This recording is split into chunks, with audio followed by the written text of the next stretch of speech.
Magandang gabi po sa inyong lahat mga kapatid. Ako'y nagagalak na ah, makapagbahagi po ng salita ng Diyos sa gabi pong ito. Purihin po ang Panginoon na kahit nandyan yung banta ng ah, pandemic o ng COVID-19, patuloy niya po tayong pinoprotektahan at iniingatan. Kaya kinakamusta ko po kayo, bawat isa po sa inyo, na mga kapatid na sumusubaybay po patuloy sa ating online prayer meeting dito po sa Bangbang Christian Church. Ang ating pong title po ng ating pag-aralan sa gabi pong ito ay Makuyad mo ingbe, gamitan meng masalese. Tagalog po, maikli lang yung buhay, kaya gamitin mo ng maayos. So, bago po tayo manalangin ay nais ko pong basahin muna yung ating teksto dito po sa Awit 102 verse 11 at Awit 89 verse 47. Ang sabi po, ang buhay kong taglay ay parang anino, katulad ko ngayoy natutuyong damo. Sa 89:47 po, alam mo o Yahweh, ang buhay ng tao ay maikli lamang. Sa balat ng mundo, papanaw na lahat silang nilikha mo. Tayo po ay pangsumandaling manalangin. Ang naming Diyos na banal, dakila at makapangyarihan sa lahat, sa gabi pong ito ay nagpupuri ako, nagpapasalamat sapagkat ito ang pagkakataon na binigay mo sa akin upang makapagbahagi po ng iyong mga salita. Dalangin ko na ikaw ang siyang magbigay sa akin ng karunungan upang ang mga salita mo na mahayag sa gabing ito ay maging pagpapala at paalala sa bawat isa. Sa iyo po ang pinakamataas na papuri at pasasalamat sa pangalan lamang ng aming Panginoong Jesucristo. Amen. So, nakita po natin sa ating binasa na maikli lamang po ang buhay ng tao. At sabi, hindi alam ng bawat isa sa atin kung hanggang kailan tayo tatagal sa mundong ito. Meron pong mga namamatay na bata pa lamang. Yung aking pamangkin po, kinuha siya ng Panginoon. Namatay po siya, 4 years old. No? Siya po ay nalunod nun. Doon po sa gilid ng bahay nila, sapagkat yung gilid po ng bahay nila ay meron pong kanal, no? Pero yung ngayong parang ano po siya, parang waterway, no? Pero malalim po siya. At sabi po, minsan naman namamatay ang tao bunga ng katandaan, no? Sobrang tanda na, namamatay sila. Minsan naman bunga po ng sakit, no? Physical na sakit. Hindi na nakakayanan ng kanilang katawan, kaya sila ay namatay na. Sa banal na kasulatan po, sa lumang tipan, ang buhay ng tao ay tumatagal ng halos 1,000 taon. Si Matusalem ay may edad na 969 years old. So, kulang-kulang 1,000 na po yun, no? At si Matusalem naman po ay sinundan po ni Jared na nabuhay din naman po siya ng 962 years old. So, bago po siya namatay. Gayunpaman, kung tatantyahin po natin ang kanilang mga taon, napakahaba po, no? Talagang ang tagal nilang namalagi sa mundong ito. Ibig sabihin, ang tagal nilang nabuhay.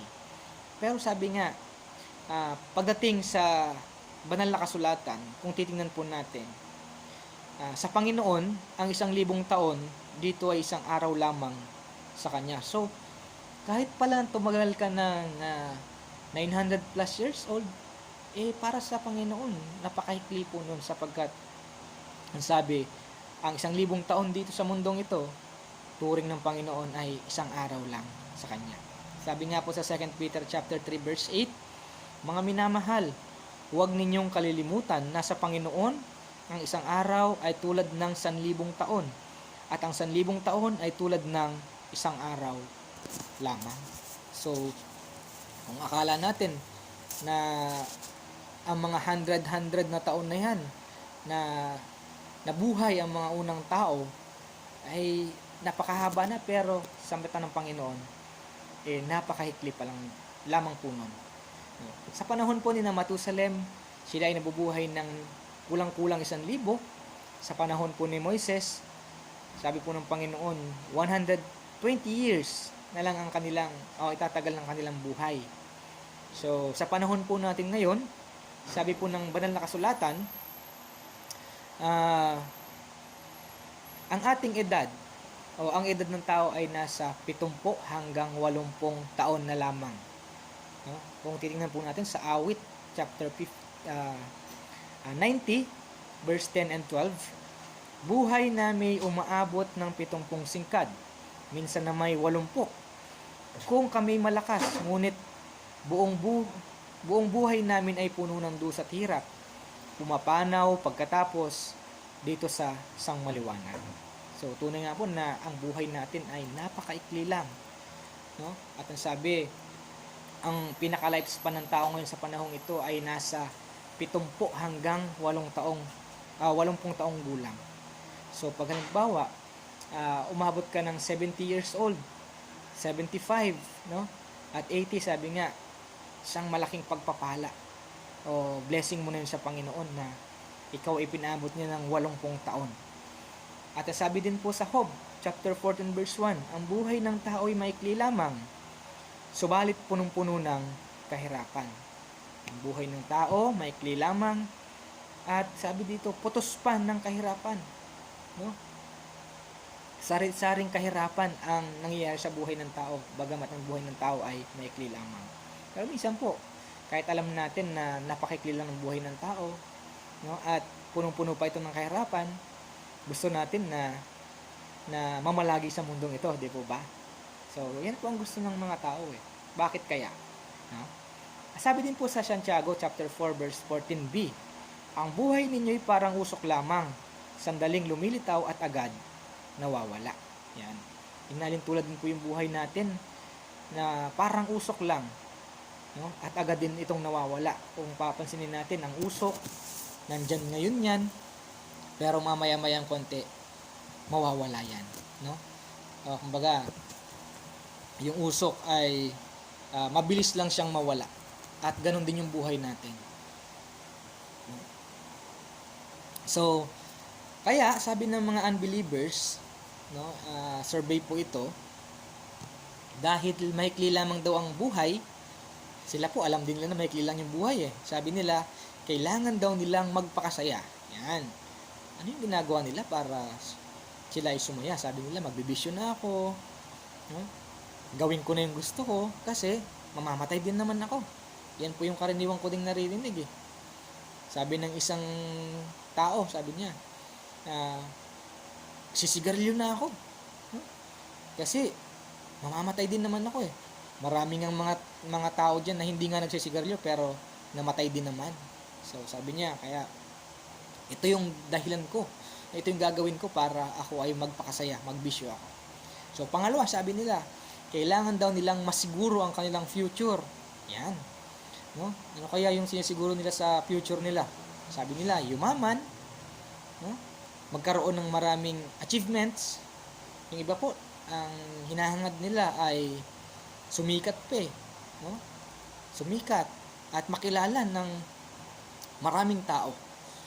Yan. So, iyan lamang po ay ilan sa mga kagustuhan ng mga unbelievers, base po sa pagkaalam nila na ang buhay nila ay maikli lamang. Tayo po kaya bilang isang mananampalataya, dahil alam natin na maikli lang yung buhay natin, ano kaya yung dapat po natin gawin? No? Tayong mga mananampalataya, dahil alam natin na maikli lang yung ating buhay, ano yung dapat natin gawin? So may ilang puntos po dito na mapapag-aralan po natin kung ano yung dapat natin gawin, dahil alam po natin na maikli lang yung ating buhay. Una po, sabi dito, mamuhay ka ng may katalinuhan. Yan. Dahil maikli lang yung buhay natin, no, at mananampalataya tayo, mamuhay po tayo ng may katalinuhan. Sabi po sa Ephesians 5 verse 15 hanggang 17, kaya't mag-ingat kayo kung paano kayo mamuhay. Mamuhay kayong tulad ng matatalino at di tulad ng mga mangmang. Samantalahin ninyo ang bawat pagkakataon na kayo'y makagawa ng mabuti. sapagkat punong-puno ng kasamaan ang daigdig ngayon. Huwag kayong maging hangal. Unawain ninyo kung ano ang kalooban ng Panginoon. So sabi ni Pablo, mamuhay ka na may katalinuhan. We must live wisely. No? Kasi tayo po ay inahalin tulad ng Diyos, no? Sa mga matatalino. No, tayo daw ay matatalino. Bakit?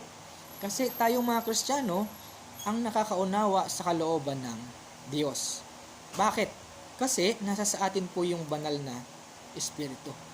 At napasa atin po yung banal na Espiritong ito nung panahong tayo ay tumanggap sa ating Panginoong Jesucristo. Sabi nga, nag-indwell sa atin eh. No? Nung tayo ay nanampalataya sa ating Panginoong Jesucristo. No?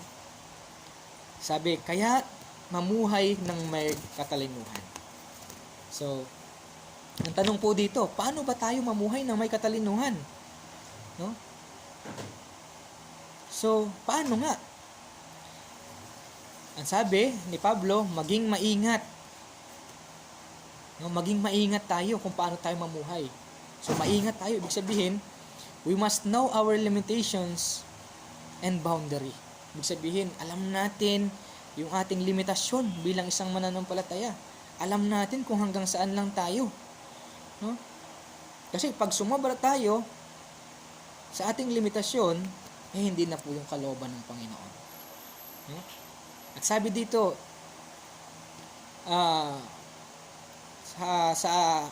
kung paano maging maingat sa ating pamumuhay, syempre, dapat tayo binibigyan natin ng maraming oras ang Panginoon. Sa ganun, mas lalo tayong maging maingat sa ating pamumuhay. May nakita po akong isang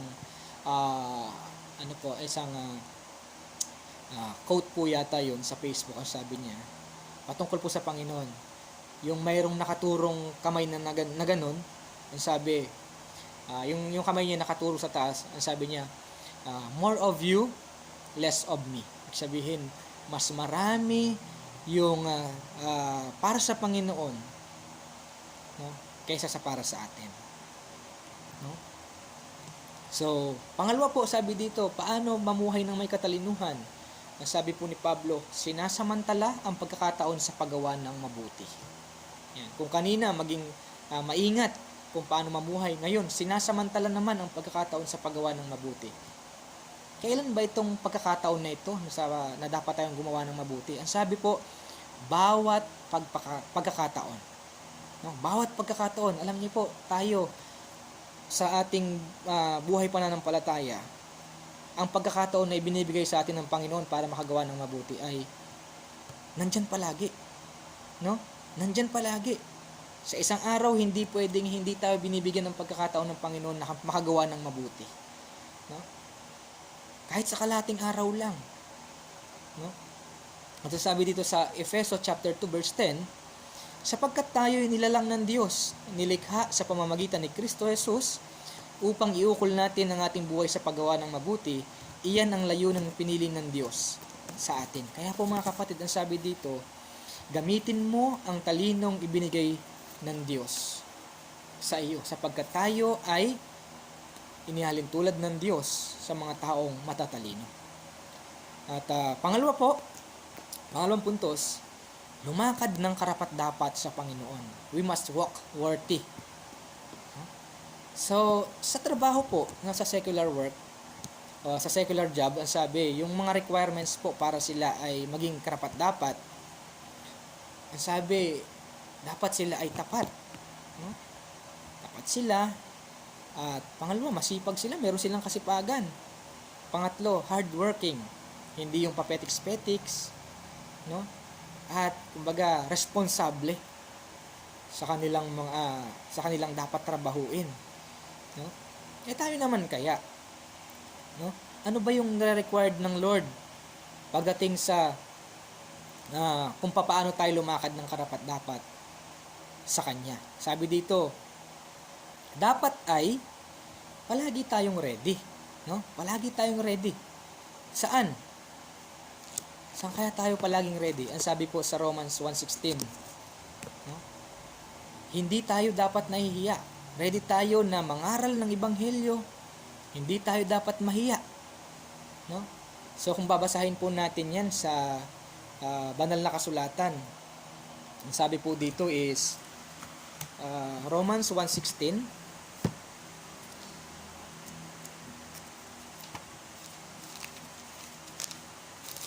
Sabi po dito,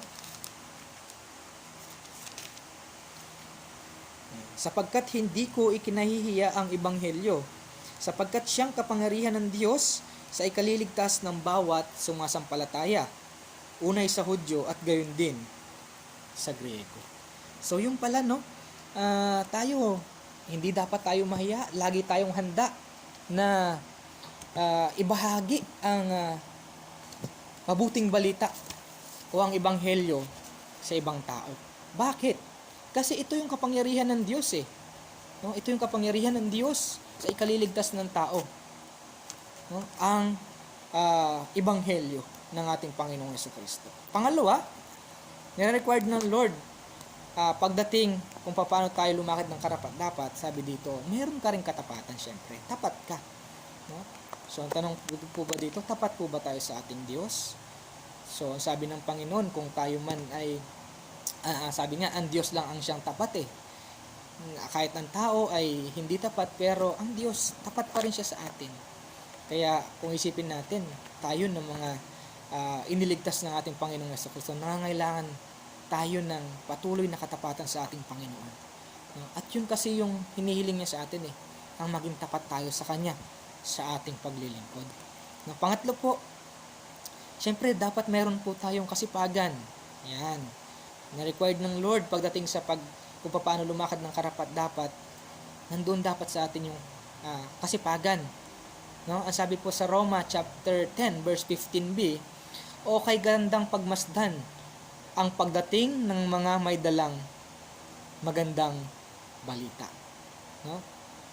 O kay gandang pagmasdan ang pagdating ng mga may dala ng magandang balita. So, ibig sabihin, ang taong masipag sa pagbabahagi ng salita ng Panginoon, pagbabahagi ng ebanghelyo sa maraming tao, no? Sabi ng verse, napakagandang pagmasdan yung kanilang mga paa. No? Sila na nagdadala ng magandang balita. Kaya mga kapatid, magpakasipag tayo para sa Panginoon kasi ito ang dapat na paglakad natin sa Kanya.